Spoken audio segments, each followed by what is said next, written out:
was the middle of the night when I felt a presence in my room. At first I thought I was dreaming, half asleep, lost somewhere between reality and whatever scattered thoughts ran through my mind. But then there was a sound, a soft shuffle, the kind of noise that sends a chill down your spine when you know you're supposed to be alone. My heart started pounding before I even opened my eyes, and when I did, I saw him, my stepson, standing in the dim glow of the hallway light just inside my room. For a split second, I didn't move. I just stared at him, my mind racing to make sense of the situation. He wasn't a little kid who had a bad dream and needed comfort. He was a teenager, old enough to know better than to just walk into someone's bedroom uninvited, especially in the middle of the night. Something was off. His posture, the way he was standing so still, almost hesitant, like he wasn't sure if he should be there or not. I cleared my throat, my voice groggy but firm. "What are you doing?" I asked, pushing myself up on my elbows. My heart was still hammering, but I tried to keep my voice calm. I didn't want to jump to conclusions, but my instincts were on high alert. He didn't answer right away. Instead, he shifted his weight from one foot to the other, his eyes darting toward the door like he was considering turning around and leaving. But he didn't. Instead, he took a slow breath, then said, I couldn't sleep." Something about the way he said it made my stomach twist. It wasn't just the words. It was the way they came out, uncertain, almost nervous. This wasn't just about not being able to sleep. There was something more, something he wasn't saying.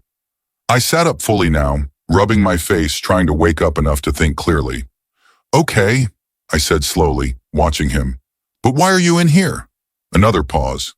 Longer this time. He looked down at the floor, his fingers twitching at his sides. That's when I noticed his breathing was a little uneven, like he was trying to keep himself under control. I had seen that before, on people who were anxious, people who had something on their minds but didn't know how to say it. A strange sense of dread settled in my chest. Was he in trouble? Had something happened? My mind raced through possibilities. Maybe he had a nightmare. Maybe something happened at school. Maybe he just needed to talk. "Hey," I said, my voice softer now, trying to ease whatever tension was in the air. "Whatever it is, you can tell me." He swallowed hard. Then finally he looked up at me, and what I saw in his expression made my breath catch.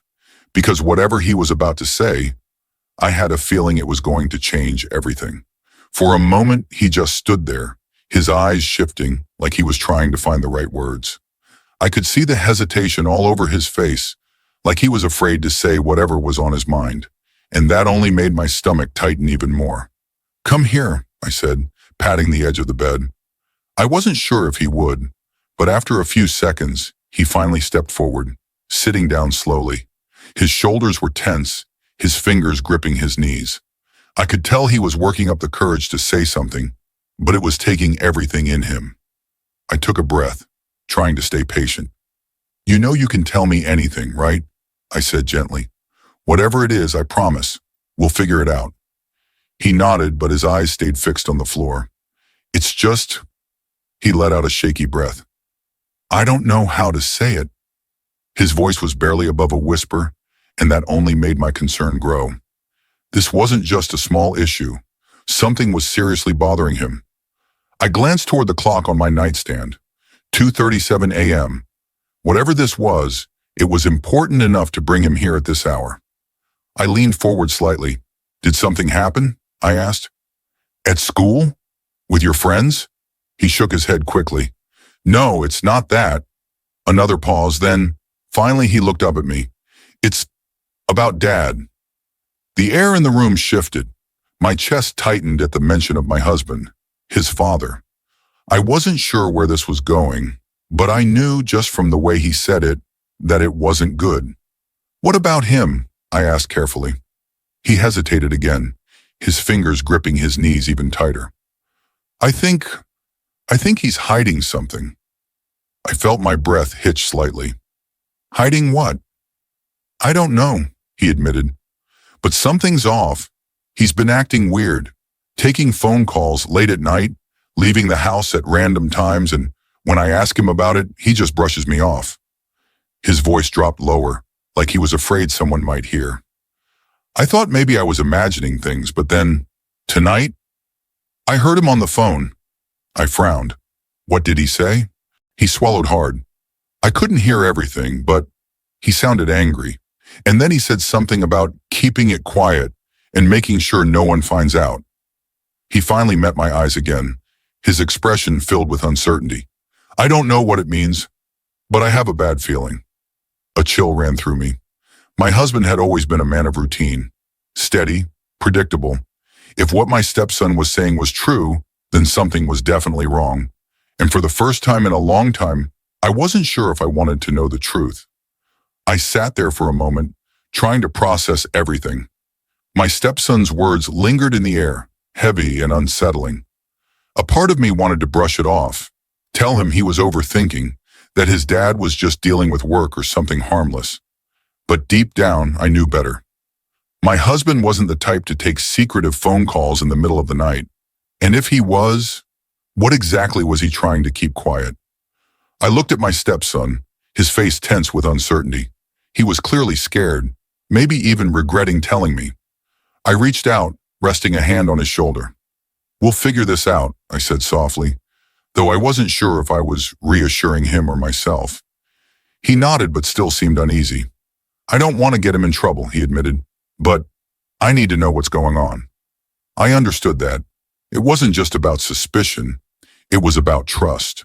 The kind of trust that holds a family together. And right now, that trust felt like it was slipping away. I glanced at the bedroom door, my mind racing. My husband was just down the hall asleep, or at least I assumed he was. But now I couldn't shake the feeling that maybe he wasn't. Maybe he was lying awake, waiting for another phone call. Maybe he had already left the house tonight without either of us noticing. A knot tightened in my stomach. If we started digging, what would we find? Secrets have a way of unraveling everything. And as much as I wanted answers, I wasn't sure I was ready for the truth. But ready or not, it was coming. The weight of the conversation lingered between us, thick and unshakable. My stepson kept his gaze on the floor, like he was afraid to look at me, afraid of what might happen next. But I could tell he was waiting for me to say something, to tell him what we were supposed to do now. I exhaled slowly, trying to steady my own nerves. We have to be careful, I finally said, my voice barely above a whisper. If something is going on, we can't just jump to conclusions. He nodded, but his expression remained tense. I know, but I can't stop thinking about it. What if it's worse than we think? That thought had been gnawing at me too. What if this wasn't just a misunderstanding? What if my husband was hiding something? Something big? My mind spun through every possible scenario, each one worse than the last. I glanced at my phone on the nightstand, debating whether to check if he had called or messaged anyone recently. But the idea of going through his things made my stomach twist. What if I found something I wasn't ready to see? Then from down the hall, a noise. Both of us froze. It was faint, barely noticeable, but in the silence of the house it sent a jolt through my body. A door creaking, footsteps, someone moving. My stepson's eyes widened, and I could hear his breathing quicken. My heart pounded as I carefully reached for my phone. Was it him? Was my husband awake? Had he been listening this whole time? We stayed completely still, waiting. Then the footsteps stopped, right outside my door. The silence that followed was suffocating. My stepson and I barely breathed, both of us straining to hear what would happen next. The footsteps outside my door had stopped, but whoever was there wasn't moving away. They were just standing there, listening, waiting. My pulse pounded in my ears as I gripped my phone, my fingers cold and unsteady. Then just as suddenly as they had come, the footsteps retreated. Slow, deliberate steps moving down the hall, back toward the front of the house. My stepson let out a shaky breath, and I exhaled too, only now realizing I had been holding it. I turned to him, keeping my voice low. "Did you hear that?" He nodded quickly, his expression tense. "Do you think it was him?" I didn't know what to think anymore. My husband should have been asleep. But if that was him outside my door, then why didn't he say anything? Why didn't he knock or come inside? A chill ran down my spine. I reached for my phone, hesitating before unlocking it. A part of me didn't want to see, but I forced myself to check my messages. Nothing. No calls. No texts. Then on impulse, I tapped into the home security app, checking the front door camera. My breath caught. The timestamp showed just a few minutes ago, right around the time we heard the footsteps. And there in the grainy black and white footage was my husband, leaving the house. I stared at the screen, my mind struggling to process what I was seeing. "He's gone," I whispered, turning the phone so my stepson could see. His eyes widened. "But if he left—" He swallowed hard. "Then who was outside your door?" A cold dread settled deep in my chest. Someone had been there. Someone had stood outside my bedroom listening to us. And it wasn't my husband. I pushed the blankets off and stood up, moving as quietly as I could. My stepson followed, his movements careful, his breathing unsteady. We stepped into the hallway, every shadow suddenly feeling too dark, every corner too quiet. A floorboard creaked somewhere in the house. We weren't alone. My breath felt stuck in my throat as I stepped forward, my stepson right behind me. Every instinct screamed at me to turn back, to lock the door and wait for my husband to come home. But I had to know. Someone was here. Someone had been standing outside my bedroom door listening, and now they were somewhere in the house. We crept down the hall, my stepson gripping the back of my shirt like he was afraid to let go. The house was eerily still, except for the faint sound of something shifting in the living room. My pulse pounded as I reached the corner, slowly peeking around, and then I saw him. A man, tall, dressed in dark clothes, standing near the front door. He was facing away from us, his head tilted slightly, like he was listening for something. My heart slammed against my ribs. I didn't recognize him. This wasn't my husband. This was a stranger. Before I could move, my stepson let out a small, involuntary gasp. The man's head snapped toward us. For a split second, we locked eyes and a terrifying realization washed over me. He wasn't surprised to see us. He had been expecting this. Without thinking, I grabbed my stepson's wrist and yanked him backward, shoving him toward the hallway. "Run," I whispered, pushing him toward my bedroom. My hands fumbled for my phone, my fingers shaking as I tried to call for help.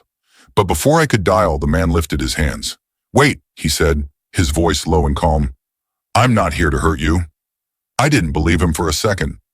"Who are you?" I demanded, stepping in front of my stepson. He hesitated, then exhaled. "I'm trying to help you," he said. "Your husband, he's not who you think he is." The words hit like a punch to the gut. "What?" The man took a step closer, slowly, like he was trying not to scare us. "He's been keeping secrets, dangerous ones, and if you don't leave now, you'll find out the hard way." A car pulled into the driveway. Headlights flashed through the window. My husband was home. The man looked toward the door, then back at me. "It's your choice, but if you stay, you won't like what happens next."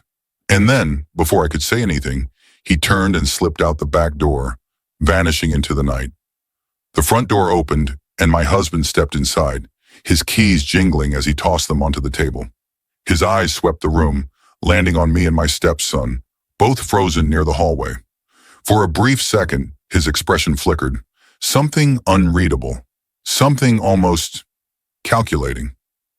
"You're still up?" he asked, his tone casual, but I could hear the strain beneath it. I swallowed hard, trying to steady my voice. "Yeah. Couldn't sleep." My stepson stood stiffly beside me, his hands clenched at his sides. I could feel the tension rolling off him, the weight of everything we had just heard, just seen. But my husband didn't seem to notice. Or maybe he did, and he was pretending not to. He walked further into the room, his movements smooth, practiced. "What about you?" he asked, glancing at his son. "Everything okay?" My stepson hesitated. Yeah." I saw the way my husband studied him, the way his gaze lingered just a little too long. He knew something was off. He could feel it. And suddenly I realized how dangerous this moment was. I forced a smile, stepping forward. "You were out late," I said carefully, watching his reaction. His jaw tensed, just for a second. "Work ran late," he replied too quickly. I nodded, pretending to accept his answer, even as my heart pounded. I couldn't let him see that I knew, that I had questions, that a stranger had just warned me about him. Because until I figured out the truth, until I knew what I was dealing with, I had to play along. "Let's get to bed," I said, forcing a yawn. "It's late." My husband hesitated, his eyes scanning my face like he was searching for something. Then finally he nodded. "Yeah, good idea." I placed a hand on my stepson's back, guiding him toward his room. He didn't speak, but I could feel the tension in his body, the silent understanding between us. As I lay in bed that night, staring at the ceiling, I knew nothing would be the same. The stranger's words echoed in my mind. "Your husband isn't who you think he is." I didn't know what my husband was hiding. I didn't know what I had just stepped into. But one thing was clear. This wasn't over. Not even close.